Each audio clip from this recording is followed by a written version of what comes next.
An early Anthropic investor who now runs AMP, an AI infrastructure company building compute capacity for Anthropic and other AI startups. And we have a lot to talk about today, but let's just start with Anthropic. I was listening to this podcast where you talked about how when you were one of the founding investors in Anthropic over at Andreessen, you helped basically get them in front of 22 VCs and 21 of them said no. What has it been like for you to watch this company, which at first couldn't get anyone on board to them, to have everyone literally lining up the door for what might be a record-breaking IPO? Well, first off, thanks for having me back. It's always great to be here. So yeah, to correct the record, I invested in Anthropic before I joined Andreessen Horowitz. Right. Yes, you were an angel investor. Right. Thank you, Anj. Yes, and then the only reason I bring that up is because at the time, unlike most institutional investors, I was an angel investor, and so I had the privilege to partner with the founders when we were all operators and fellow founders. I was running a company at the time. I had just sold it to Discord, and I would say it was frustrating because those of us in the AI community, my previous AI business was called Ubiquity 6, and we all used to hang out in the machine learning community in San Francisco, and we were all just very technical. And so for those of us who understood what was happening with the science and who read the scaling laws paper that Tom and Dario and team put out in 2020, we just said, hey, this is very simple. It's a very simple recipe. The more compute and the more data we combine in the right combination, the more predictably we can keep increasing the intelligence of the model. It really was not that hard to understand. And yet I found that all those 22 investors, those VCs, those institutional firms, that LPs who are pension funds and sovereign funds who trust their retirement money with these VCs, they were just being let down. I mean, I think that was the most disappointing part, was these folks who were supposed to be stewards of capital just were not technical enough to understand that this technology was going to change the world. And so I invested my life savings at the time and rounded up some friends because I felt like as a steward of capital on behalf of the LP community, it was important to get was somebody technical who understood what was going to happen to give these pension funds and retirement funds and so on exposure to this extraordinary wealth creation opportunity, which, by the way, is not Anthropic specific. It's a whole ecosystem. Since then, I've made multiple investments in the frontier AI ecosystem, including OpenRouter, which we just sold to Stripe, this week. And there's extraordinary wealth creation, but I was really frustrated by 21 of those 22 institutional firms who were supposed to be stewards of capital just failed. They're just a miserable failure, right? Of judgment, of professional upgrading. They weren't upgrading their skills fast enough to understand this technology. So that the punchline is, we need a reset in the venture capital community. For whatever reason, the existing set of leaders are just not staying fresh enough. They're not updating their skills, and they've let down a whole generation of LPs as a result. I mean, if you look at Anthropic's cap table, and if you look at a number of other frontier AI labs as well, the institutional venture capital representation in these cap tables is a joke. That's really interesting. I mean, I want to ask more about it, but first I just have to ask, because I think everyone in our audience will want to know this. You're still invested in Anthropic, right? You held on to your stake, you didn't sell? I did not sell. In fact, I think I've tripled down, quadrupled down since then. It is our single largest portfolio position at AMP. AMP has a venture capital business called AMP Foundry.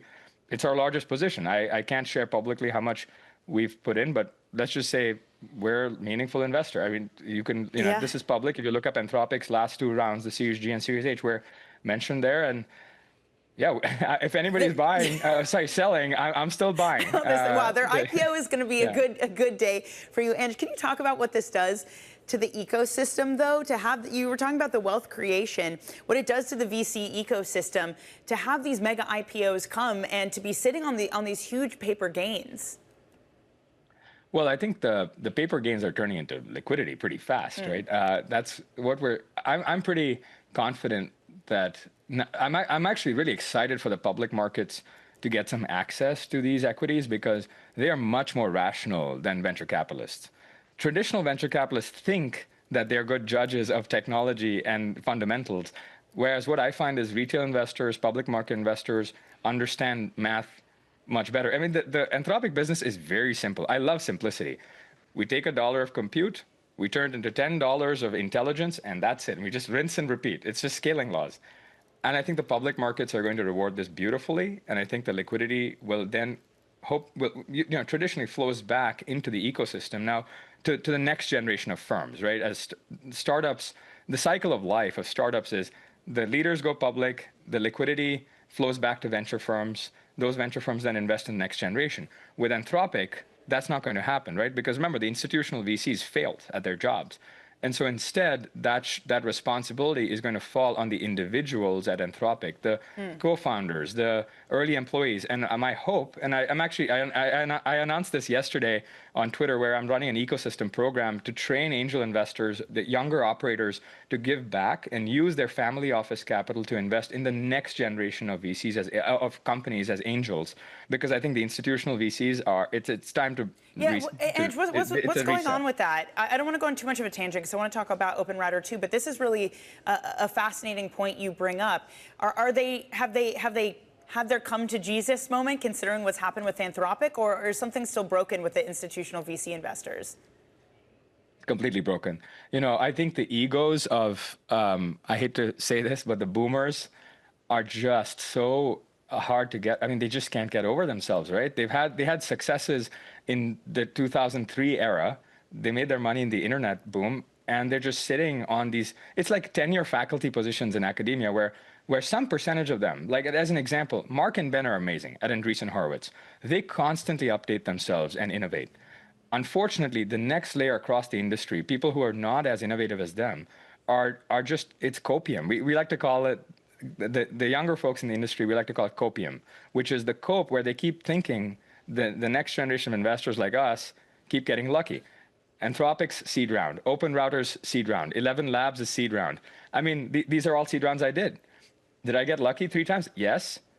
Does luck favor the prepared mind? Yes. Maybe we know a thing or two of the next generation, and the boomer generation needs to sit back a little bit and realize the right thing to do, the respectful thing to do is help the next generation actually scale their impact instead of sitting back and critiquing all the next generation. So I would look, this might be rumors, I don't know, but I was told 2 days ago after we announced the Stripe OpenRouter acquisition that a partnership on Sandal Road, I won't name names, was analyzing my results. And some of the older guys said, oh, Anj got lucky 3 times. And when I hear stuff, and I found out about this because the younger associates at the firm called me and said, hey, they felt the duty to report it to me because we're friends. And they said, we're a bit embarrassed by how the older guys are carrying themselves. It's just not a good look.